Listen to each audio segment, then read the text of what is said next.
The sun hung low over the trading post, turning the dust into a red haze that clung to skin and breath alike. The cowboy had not planned to stop for long. He needed only salt, beans, maybe a coil of rope, and then he would be back on the trail.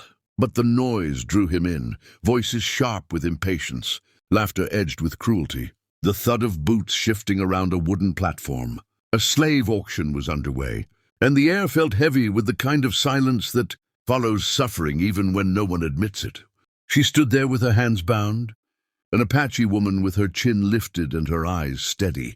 She did not look at the crowd the way the others did. There was no pleading in her face, no attempt to appear younger or weaker than she was. When a man stepped forward to inspect her like livestock, she spoke before the auctioneer could praise her strength. Her voice was low but clear. "Don't waste your money on me." The words cut through the murmurs. Some men laughed, thinking it bravado. Others scowled, offended by her refusal to perform gratitude before it was even earned. The cowboy noticed the scars at her wrists, the way her shoulders stayed straight despite the rope. He noticed how she accepted the heat and the stares as if they were nothing new. When the auctioneer mocked her and called out a low starting price, something tightened in the cowboy's chest. He had seen cruelty before, but there was something about the way she chose dignity over survival that struck him hard. A bid was called. Another followed, driven more by pride than desire.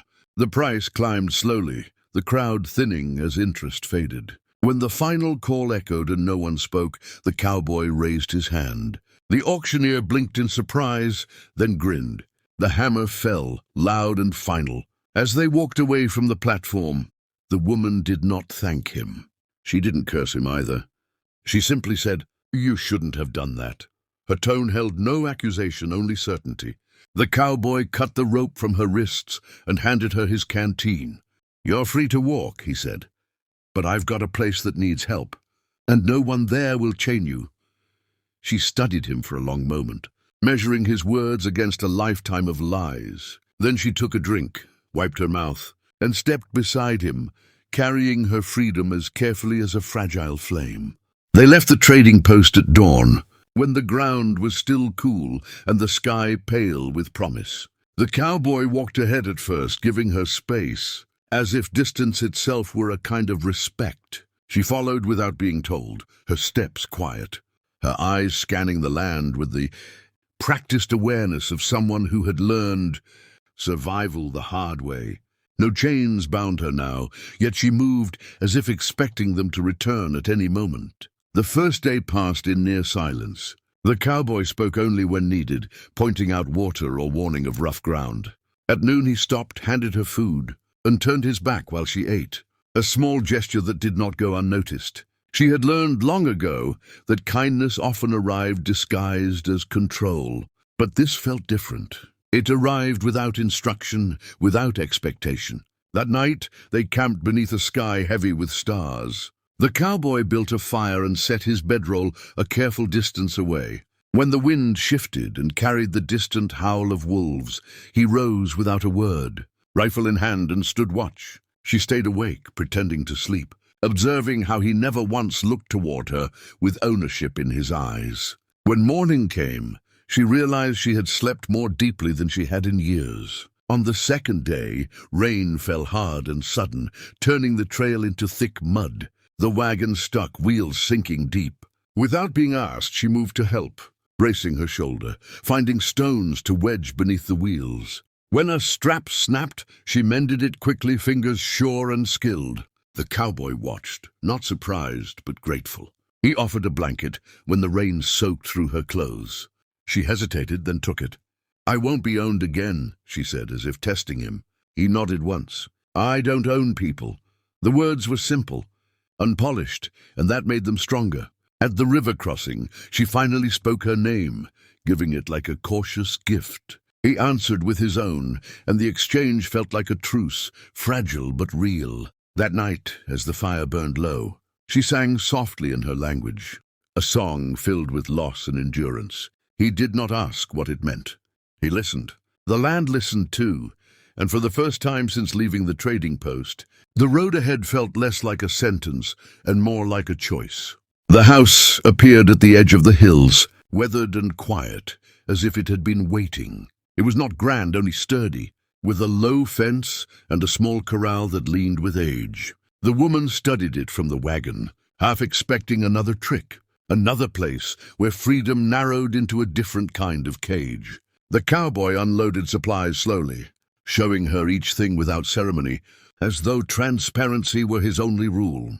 Inside, the rooms were plain but clean. Sunlight spilled through open windows. The door stood unlocked. He noticed her testing it, opening and closing it twice. "It stays that way," he said. Outside, he pointed to the fields, the tools, the few cattle grazing nearby. "Work if you want," he told her. "Stay if you choose. Leave if you must." The words settled between them, heavy with truth. Days unfolded without commands. She learned the land's moods, where the soil softened after rain, where the wind cut hardest at dusk.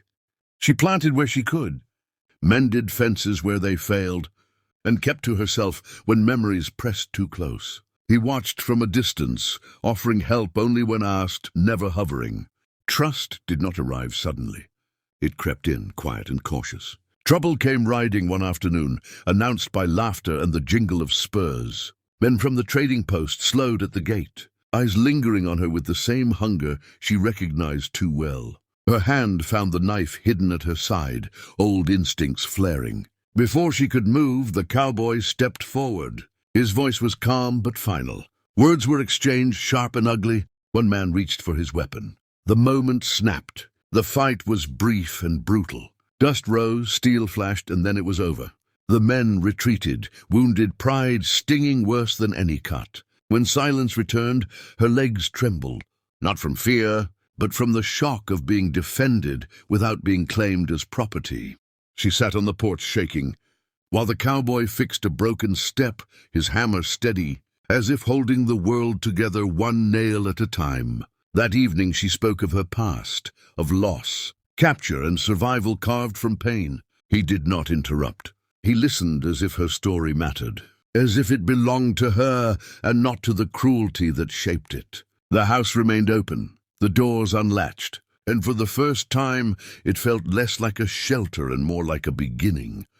Seasons shifted almost without notice. Summer faded into a softer light, and the land responded to their labor with quiet generosity. Corn pushed through the soil where she had planted it, stubborn and green. Wildflowers appeared along the fence line, bright against the dust, as if color itself were returning to the place. The cowboy rose early each day, and she often joined him, their work moving in an easy rhythm that needed no words. The past did not disappear. Some nights she woke breathless, memories clinging like thorns. On those mornings he asked nothing, only set an extra cup of coffee by the door or left her space to walk the hills, until the tightness in her chest eased. Freedom, she was learning, did not mean forgetting. It meant choosing how to carry what remained. One morning she packed a small bundle. The act felt necessary, a test she owed herself. She stood by the gate while the sun climbed, her shadow stretching long across the ground. The cowboy watched from the porch, his heart loud but his face calm. He did not ask her to stay. When he finally spoke, his voice was steady. "You can go. You always could." There was no bitterness in it, only truth. She looked back at the house, the fields, the path they had worn together through daily labor. She thought of the auction block, of the words she had spoken there, of how little she had believed in kindness then. Slowly, she set the bundle down. "I know," she said. "That's why I'm staying." The choice felt different from all the others. She had been denied. It felt like ownership of her own life. They stood side by side at the fence, not bound by chains or bargains, but by shared work and mutual respect. The world beyond the hills still held cruelty, still carried echoes of her suffering. Yet here in this quiet place, those echoes softened. He did not claim her. She did not owe him. What grew between them was neither debt nor rescue, but something steadier. As the sun lifted fully, the day unfolded with simple tasks waiting to be done. She picked up her tools. He followed. In a land where people had once been bought and sold, freedom finally learned how to live, not as a promise spoken in haste, but as a choice renewed each morning.